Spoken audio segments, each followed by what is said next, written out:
Hello, ladies and gentlemen, it's Charlie Fibrosis, and today I just wanted to give you my thoughts in terms of more heavily on the Daytona 500, but I do want to cover Speed Weeks kind of as a whole and give my thoughts and opinions on that. So, I don't really have too much to say about the Busch Clash. Ryan Blaney and Chase Elliott go battling it out in the final lap. Uh, Chase gets the bumper and bumps Blaney.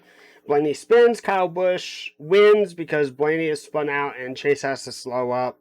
I guess for some type of penalty, I'm guessing, but falls back, loses the lead, and that's as simple as it gets. So yeah. And really, as it is, the fact that they were running the road course and everything like that, like, I didn't really find a reason to watch the race, to be honest. It really didn't yield anything in terms of what we could probably see for the Daytona 500, so I didn't even really pay much attention to it, but congrats to Kyle Busch. Alright, let's move on to the Truck Series race. So Ben Rhodes beats out Jordan Anderson in the race. If I remember right, there was a big crash coming to the finish, I believe. And really sucks for James Busch. Returns to drive the 44 truck, gets taken out in a wreck. Someone either didn't get going or something happened, and he gets the nose all crumpled up on his truck. Doesn't even actually get to run a single lap, and that's the end of his night. he barely even got across the starting finish line, and his day is over. So, but Ben Rhodes is the winner. Did pretty good. Fourth win for him in his career. Yeah, so, good on him. Good on him. Jordan Anderson comes up second to Ben Rhodes. Really good on him. And then, what a charge, by the way, for Corey Roper. Dude managed to finish third for the race. I think a lot of people were kind of pulling for him. Unfortunately, didn't get that first win, but I hope that he will get a win coming up here soon. Same thing, too, with Jordan Anderson. I'm not even necessarily a Jordan Anderson fan, but just kind of the fact that he has come so close to winning at Daytona, and it's shown that he's definitely got speed and talent. Like, sucks that was not his night, but it is what it is. So, Ryan Truex managed to pull off a solid fourth place finish. He was starting like mid to backpack and just managed to get up there. Good run by Grant Enfinger and it all. And I do want to talk about Grant Enfinger's situation a little bit, and I feel kind of bad for him because Grant's situation is that he's going to be driving the 98, but he's going to be running half the season in the 98. The other half of the season is going to be run by Christian Eckes, and the reasoning is sponsorship. Grant Enfinger's sponsor, I'm guessing it was Champion and Curb Records, didn't have the money, I guess, this year to pony up the cash to pay for the full season. So they kind of took with what they could get, and I guess rather than shut the team down to save money or what the case is, they looked around and they were like, oh, hey, Christian Eckes, hey, you want to race our truck? And Christian Eckes is like, yeah, I got sponsorship. You guys want, yeah, I'd love to race. So the thing that kind of sucks in all that situation is that, Grant Enfinger definitely has shots to win this season. But unfortunately, he is not going to be eligible for the championship. I don't know exactly how his sponsorship deal kind of works and everything like that. And I doubt that he would be able to, like, move to another team, like another competitive team, for the races that he doesn't run to try and win the championship. But yeah, I'm sure that's a breach of contract somewhere there. Honestly, if there was any driver that I kind of would want to see kind of moved out of the Thor Sport lineup, personally speaking, it's Johnny Sauter. Uh, dude's Dude has not been performing as well as his teammates have. Rhodes has got a couple of victories now. Um, Grant Enfinger had a really, really strong season. Crafton went out and won the championship. Like, he's been a few steps behind the ball, and he is also, I think, one of the oldest drivers in that lineup. So, honestly, while I see that I guess I could kind of see his personality at least probably getting in the way in terms of a mentorship type of deal. I think it'd just be better if you had Johnny slide out of the seat and then have Eckes come in, do it that way. Because my frustration is that Grant Enfinger has really proven himself that it has the potential to win races and the potential to win a championship. I just don't know if he's going to be able to have the shot to do that because he's been bumped from his ride, and is not going to be eligible to run for the championship pretty much. I don't know if he went and won a race, I don't know how that would fall out. He's claiming eligibility for the truck series, but just with the sponsorship situation, I don't know if they're going to be able to do it. So sucks, but yeah, congrats to Ben Rhodes. I've been a Ben Rhodes fan for a little while now, and I know a lot of fans were very frustrated by him winning yesterday based off of the situation in Texas last year. Um, I at the end of the day, I don't really think that. I think that the situation that happened there was not good, but I've seen worse things happen that, um, you know, other drivers have done that they get forgiven for by the fan base, but I don't know.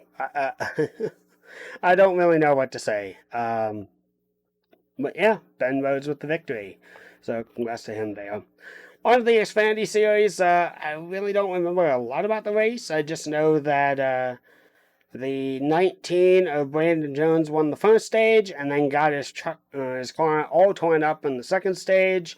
They had a big restart, and Austin Cindric is your winner, leading 28 of 122 laps. Oh yeah. They did have a green white checkered finish. Because that race I think was only scheduled to go 120. So yeah.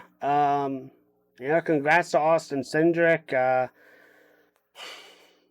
I don't even necessarily know who I wanted to win that race. Certainly wanted AJ Allmendinger to do a little bit better and maybe get the win, but I think there was a big crash there at the end. But yeah, it is what it is. I don't believe that I can't really recall. I think Cindric is going for points in the Xfinity Series.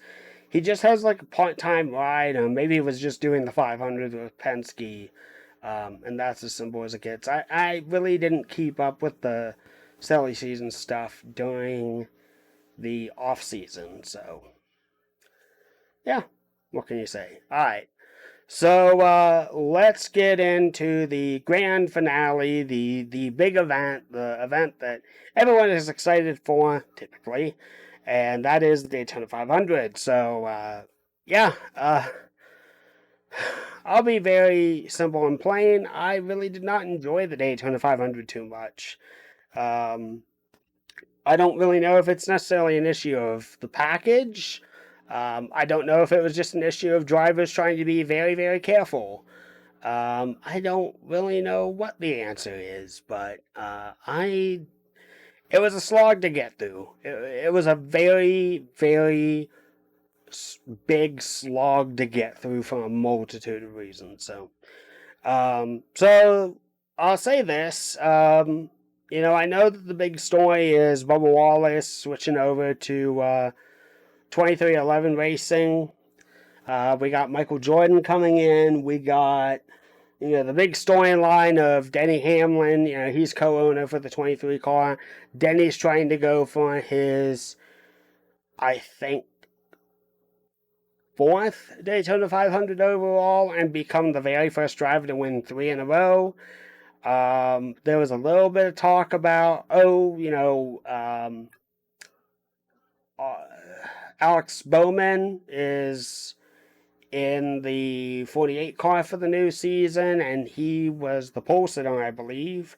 But what just, yeah, that maybe it was just me hanging out with friends and talking about it, or maybe it was on my focus, but a lot of talk about Bubba, a lot of talk about Hamlin, and it did not help one bit whatsoever that we had an absolute shitstorm of a beginning of a race. So, we get the race started. Derek Cope cuts a tire on lap 3 and doesn't really recover. So there's that. And then as we are moving on, I don't even remember what exactly happened, but we get a massive crash taking out Alex Bowman, the pole sitter, Eric Almirola, who was a favorite to potentially win.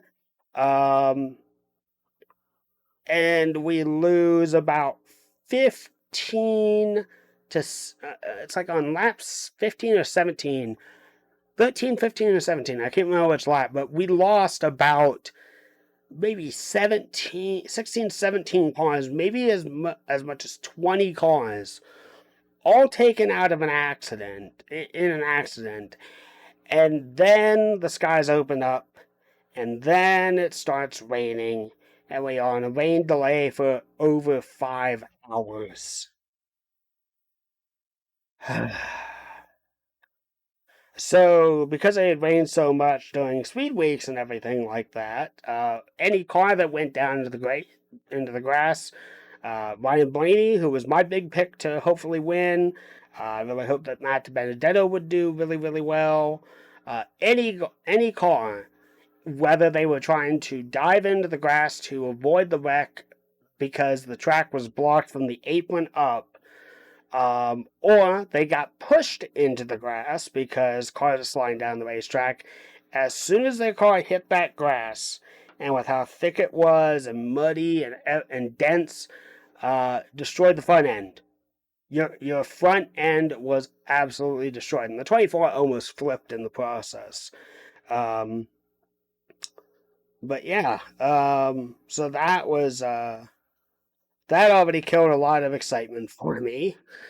Um, so then we get the rain delay. We wait, we wait, we wait, we wait. And what kind of is strange to me is that I get that they had the air titans and everything like that out, but I don't know why they didn't just postpone it to Tuesday.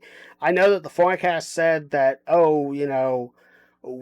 there's going to be rain in the forecast on Tuesday, and it is not going to let up really until next week, when we have our next race. Now, luckily for them, it's going to be at Daytona again. They're going to run the road course. But I don't even know what to say. I almost would have preferred for them to just go ahead and stop the race, call it for the day, and then just go ahead and get it started up the next morning, because the end result was this. Um, Denny Hamlin goes out, he wins stage 1. Not a lot of passing, just a lot of focused in-line drafting, single file racing. Stage 2, things get a little bit crazier. We almost think that Bubba got turned by the 22, but luckily there was just enough room for them to line up again, and no one got wrecked, which is good. Denny Hamlin wins stage number 2. And then in the final stage, I was really, really hoping that Bubba would at least get a really high finishing position, like top 5 or so. Unfortunately, has a wheel go loose. Nothing that he did, just, I guess, a minor miscalculation on the pit crew, which it happens. This is a newer group. Stuff like this happens, and it is what it is. He does leave though with like a good finish.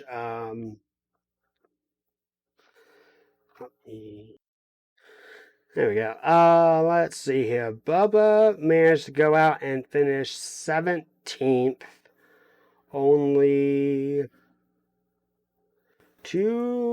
technically 2 laps down at the end of the race, but was a lap down, I believe, during that final stint. And it wasn't even like he was having a lot of issues, but he ran really, really well. Stage 1, he got 7 points. Stage 2, he got 3 points.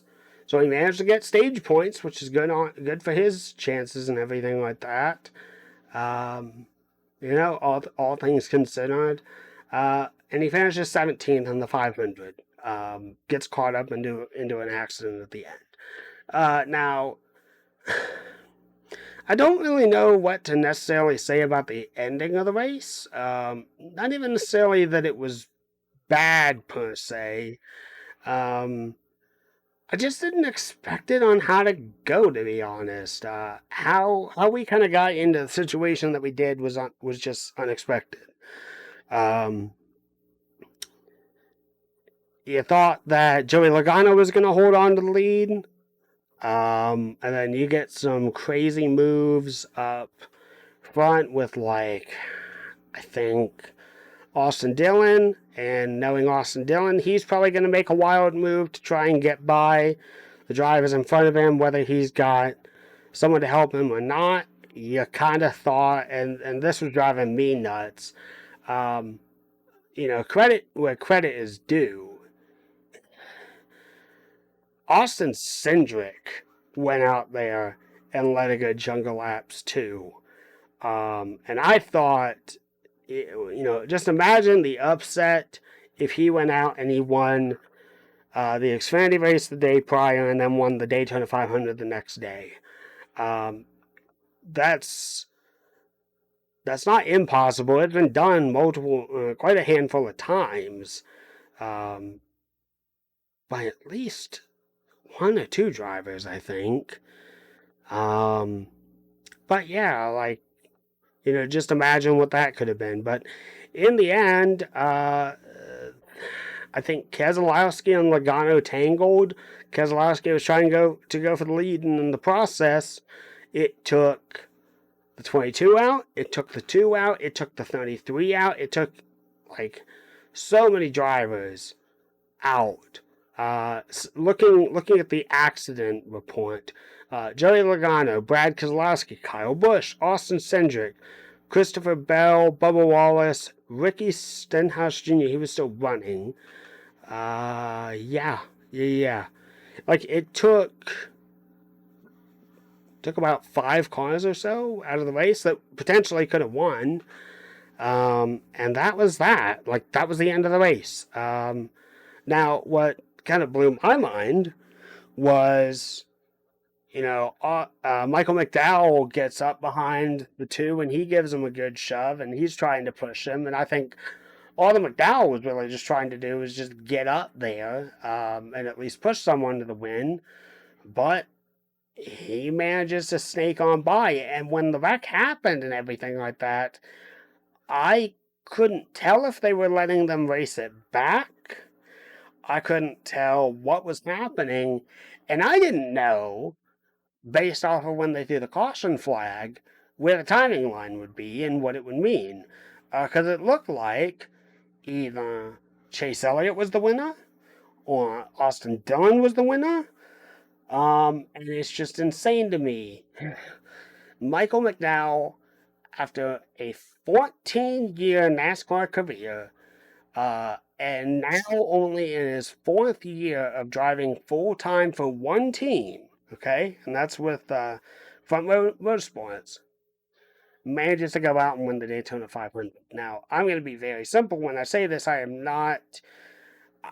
got nothing against Michael McDowell. I'm not a fan of his. He's very neutral in my opinion. I don't have a hatred towards him, nor do I have a heavy liking towards him. But I was just sat there bewildered. I was like, what? Did he win it?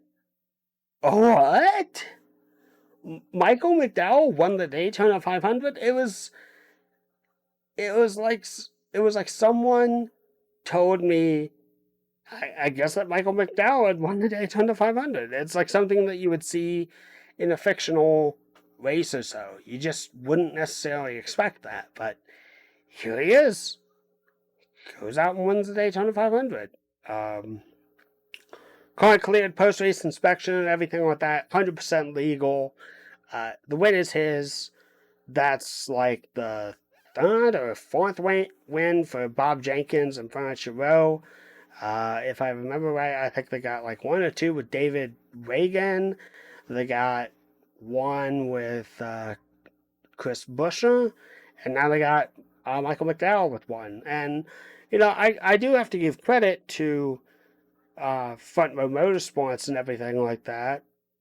That honestly, they're an interesting organization. To me, they seem like a group that picks up drivers who are middling of the pack more so, or guys that were like failed prospects. I don't really remember. I don't think that Michael McDowell was part of Joe Gibbs with the developmental side of their cars. I don't think he was under contract for Joe Gibbs at any point in his career. I'm probably getting him and Matt Benedetto a little mixed up, but Michael McDowell just has had a middle of the pack career mainly, and he's managed to do well. He's managed to do well on the white tracks and be good at road courses too. He will sneak up there and he will have a good race. But up until this point, you typically see his car running about 20th, maybe top 15 or so. You'd see a host of drivers there. And any driver too that like, for an example, Todd Gilliland, even though that he's in the Truck Series program, Todd Gilliland probably could have been selected to go to a Joe Gibbs ride, but they didn't really have any room. So where does he go? He goes to Front Row Motorsports and takes a truck ride. Simple as that.